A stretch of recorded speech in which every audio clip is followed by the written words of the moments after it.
भारत में एक बार फिर से लाखों छात्रों की उम्मीदें अधर में लटकी हुई है और इस बार आवाज उठ रही है डिजिटल प्लेटफॉर्म पर, सोशल मीडिया पर ट्रेंड कर रहा है रेलवे रिफॉर्म। एक ऐसा हैशटैग जो केवल एक शब्द नहीं बल्कि 12 मिलियन से अधिक युवाओं की टूटी हुई उम्मीदों, क्रोध, जज्बातों का संगम है। रेलवे जो भारत की जीवन रेखा कहलाती है और उसी रेलवे में भर्ती की अनियमितताएं, परीक्षाओं को देरी और भविष्य की अनिश्चितता युवाओं को झकझोर कर रही है। 4 जुलाई 2025 से शुरू हुआ यह डिजिटल आंदोलन अब एक जन आंदोलन बन चुका है। फेसबुक, एक्स, यूट्यूब शॉर्ट्स और इंस्टाग्राम रील्स पर छात्रों की आवाज़ें गूंज रही है। खान सर, राकेश यादव सर जैसे शिक्षकों ने अब इस विषय पर अपनी चुप्पी तोड़ी तो लाखों छात्रों ने इसे अपना मुद्दा बना लिया। सवाल यह नहीं कि कितने पद खाली है, सवाल यह है कि जो परीक्षाएं 2018 और 19 में ली गई थी उनका परिणाम आज तक क्यों नहीं घोषित किया गया है। चलो जानते हैं पूरा मामला विस्तार से।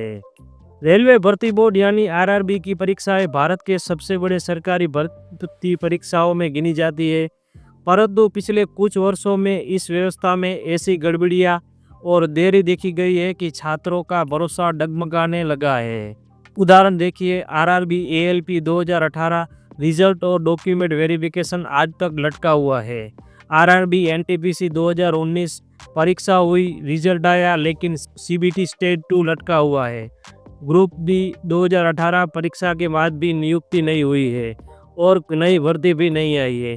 एनटीपीसी की नई परीक्षा 7 अगस्त से 8 सितंबर के बीच रखी गई है, लेकिन 12 मिलियन छात्रों ने आवेदन किया है सिर्फ 11,558 पदों के लिए। तो छात्रों की मुख्य मांगे क्या है, चलो जानते हैं। निश्चित और पारदर्शी भर्ती कैलेंडर। छात्र चाहते हैं कि रेलवे बोर्ड हर साल की शुरुआत में पूरे साल का भर्ती कैलेंडर जारी करे, जिसमें हर परीक्षा, रिजल्ट, डॉक्यूमेंट वेरिफिकेशन और नियुक्ति की तारीख स्पष्ट रूप से हो। लंबी भर्तियों पर तुरंत कार्रवाई। कई भर्तियां जैसे एएलपी, ग्रुप डी, एनटीपीसी पिछले कई सालों से अधूरी पड़ी है। छात्रों की मांग है कि रेलवे इन भर्तियों को शीघ्र पूरा करे ताकि नए पदों के लिए रास्ता साफ हो सके। वेटिंग लिस्ट की घोषणा। रेलवे को सभी चरणों में वेटिंग लिस्ट जारी करनी चाहिए ताकि योग्य छात्र पीछे न छूट जाए। यह एक सिस्टमेटिक और निष्पक्ष व्यवस्था की ओर पहला कदम है। परीक्षा केंद्रों की गुणवत्ता और सुविधा में सुधार। रात भर का सफर करके परीक्षा केंद्र पहुंचना यह परीक्षा नहीं, अत्याचार है। कई बार छात्रों को 500-700 किलोमीटर दूर परीक्षा देने के लिए जाना पड़ता है। छात्रों की मांग है कि परीक्षा केंद्र पास में हो, शौचालय, पानी, बैठने की व्यवस्था ठीक हो, केंद्रों की निगरानी कैमरे से हो। भर्ती घोटाले और अनियमितताओं पर सख्त कार्रवाई।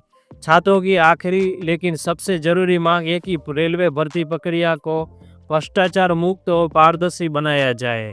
जीरो टॉलरेंस पॉलिसी होनी चाहिए। पेपर लीक पर एफआईआर, दोषियों को कड़ी से कड़ी सजा। भर्ती प्रक्रिया में एजेंसी की जवाबदेही। चलो जानते हैं छात्र और शिक्षक सोशल मीडिया पर क्या कह रहे हैं। 5 मांगे, एक आवाज, रेलवे रिफॉर्म अब जरूरी। हम नौकरी मांग रहे हैं, खैरात नहीं।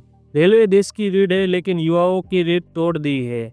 शिक्षक राकेश यादव कहते हैं, अगर एक छात्र की मेहनत 3 साल तक सिर्फ तारीख का इंतजार करे तो वो मेहनत नहीं, मानसिक यातना होती है। यह सिर्फ भर्ती नहीं, युवाओं का भविष्य है। रेलवे सिर्फ पटरियों का जाल नहीं है, यह युवाओं का सपनों की दौड़ है। अगर सरकार और रेलवे मंत्रालय युवाओं की बात को नहीं सुनेगा तो बेरोजगारों की आग और भड़केगी।